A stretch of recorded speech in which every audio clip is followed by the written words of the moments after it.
할렐루야. 오늘도 좋은 아침입니다.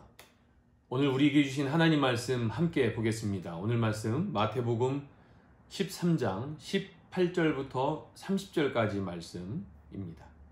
제가 읽어드리겠습니다. 그런즉 씨 뿌리는 비유를 들으라. 아무나 천국 말씀을 듣고 깨닫지 못할 때는 악한 자가 와서 그 마음에 뿌려진 것을 빼앗나니 이는 곧 길가에 뿌려진 자요. 돌밭에 뿌려졌다는 것은 말씀을 듣고 즉시 기쁨으로 받되 그 속에 뿌리가 없어 잠시 견디다가 말씀으로 말미암아 환난이나 박해가 일어날 때에는 곧 넘어지는 자요. 가시떨기에 뿌려졌다는 것은 말씀을 들으나 세상의 염려와 재물의 유혹에 말씀이 막혀 결실하지 못하는 자요. 좋은 땅에 뿌려졌다는 것은 말씀을 듣고 깨닫는 자니 결실하여 어떤 것은 100배, 어떤 것은 60배, 어떤 것은 30배가 되느니라 하시더라. 예수께서 그들 앞에 또 비유를 들어 이르시되 천국은 좋은 씨를 제 밭에 뿌린 사람과 같으니 사람들이 잘 때 그 원수가 와서 곡식 가운데 가라지를 덧뿌리고 갔더니 싹이 나고 결실할 때에 가라지도 보이거늘 집주인이 종들이 와서 말하되 주여 밭에 좋은 씨를 뿌리지 아니하였나이까? 그런데 가라지가 어디서 생겼나이까? 주인이 이르되 원수가 이렇게 하였구나. 종들이 말하되 그러면 우리가 가서 이것을 뽑기를 원하시나이까? 주인이 이르되 가만두라. 가라지를 뽑다가 곡식까지 뽑을까 염려하노라. 둘 다 추수 때까지 함께 자라게 두라. 추수 때에 내가 추수꾼들에게 말하기를 가라지는 먼저 거두어 불사르게 단으로 묶고 곡식은 모아 내 곡간에 넣으리라 하니라. 아멘. 하나님의 말씀입니다. 어제 본문과 연결돼서 오늘 본문까지의 내용은 네 가지의 밭의 비유입니다. 네 가지의 밭의 비유는 우리가 참 생각해 볼 만한 것이 많이 있는 주제입니다. 말씀을 이렇게 곰곰이 묵상하고 생각해 보면 어제도 말씀을 드렸지만 씨는 동일합니다. 같은 시기에 농부를 통해서 뿌려졌죠. 성경은 씨를 무엇이라고 말하냐면 19절에 천국 말씀이라고 기록하고 있습니다. 하나님 말씀을 모두가 다 들을 수 있고 또 들어야 합니다. 그런데 말씀을 듣고서 그 열매들은 다르다는 거예요. 하나님께서 우리에게 주신 말씀을 들을 때 그것이 우리에게 있어서 진리이고 그 말씀이 우리에게 꼭 필요한 말씀으로 알고 또 순종하기로 결단한 사람들에게는 말씀의 열매를 통해서 귀한 삶의 하나님의 역사하심들을 경험하게 되지만 그 말씀을 그대로 받지 않고 의심하거나 혹은 그 말씀을 기억하지 않거나 순종하지 않게 될 때에는 아무런 열매도 맺을 수가 없습니다. 19절 말씀에는요, 첫 번째 예가 나오죠. 길가에 뿌려집니다. 이 길가에 뿌려진 것은 그 말씀이 듣기는 듣지만 깨닫지 못하고 있는 그때에 악한 자가 와서 그 마음에 뿌려진 것을 빼앗아간다고 말하고 있어요. 미처 뿌려진 씨앗이 뿌리를 내리기 이전에 악한 자가 거두어 간다는 것입니다. 여기서 중요한 표현이 한 가지 있습니다. 바로 그 밭이 각각의 네 가지의 밭이 무엇이냐를 다시 언급하고 있는데요. 19절에 기록된 것처럼 그 마음에 뿌려진 것이라고 표현해요. 다시 말해 그 밭은 마음입니다.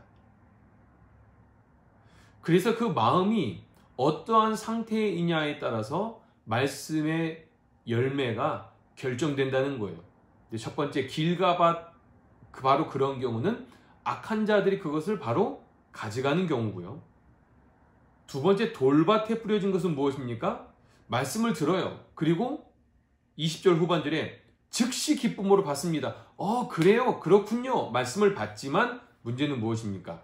뿌리가 없어서 잠시 견디다가 환난이나 박해, 다시 말해 어려운 일이 생겨지게 될 때에 그 말씀이 떠나가는 거예요. 환난과 어려움이 일어날 때에 곧 넘어지는 자가 오늘 돌밭에 뿌려진 바로 그러한 말씀의 결과라는 것입니다. 마지막 세 번째는요. 가시떨기에 떨어졌다는 것은 무엇이냐면 세상의 염려와 재물의 유혹에 말씀이 막혀 결실하지 못했다 이렇게 표현하고 있어요. 여러분 가만히 첫 번째, 두 번째, 세 번째 길가와 돌밭과 그리고 세 번째 가시떨기를 곰곰이 생각해 보면 하나의 중요한 공통점이 있어요. 그것은 뿌려진 씨앗이 열매를 맺기까지 뭐가 필요할까요? 시간이 필요합니다. 시간이. 뿌려진 것들이 씨앗을 통해 뿌리가 내리고 싹이 트고 그것이 열매를 맺기까지는 시간이라는 과정이 필요하다는 거예요. 그런데 세 가지의 밭에 앞서 말씀드린 그 비유들은요, 다 그 시간을 견디지 못하는 거예요. 그 시간을 참아내지 못하는 것입니다. 그러니 열매를 맺을 수 없게 되는 것이죠. 23절에 좋은 땅에 뿌려졌다는 것은 말씀을 듣고 깨닫는 자니, 그 다음 표현이 중요해요. 결실하여. 말씀을 듣고 깨달은 다음에 결실하기까지 이 과정 사이에 뭐가 있었던 것입니까? 인내했던 거예요. 그것이 자라나 열매를 맺을 때까지 참았던 것입니다. 그 때를 기다렸던 거예요. 그러한 사람들에게는 그것이 결실이 맺혀져서 어떤 것은 100배, 어떤 것은 60배, 어떤 것은 30배의 결실을 얻게 된다고 오늘 성경은 말씀하시고 있습니다.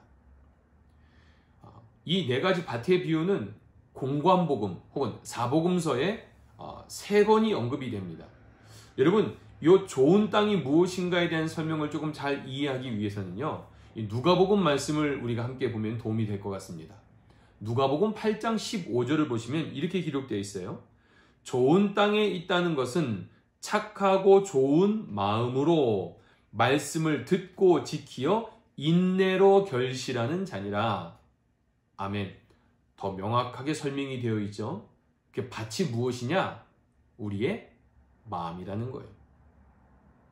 그것이 좋은 땅이 된다는 것입니다. 그 좋은 땅은 착하고 좋은 마음이라는 거예요. 사랑하는 뉴스온 가족 여러분, 오늘 우리의 마음밭이, 우리의 마음이 좋은 땅이 되기를 주님의 이름으로 축복합니다.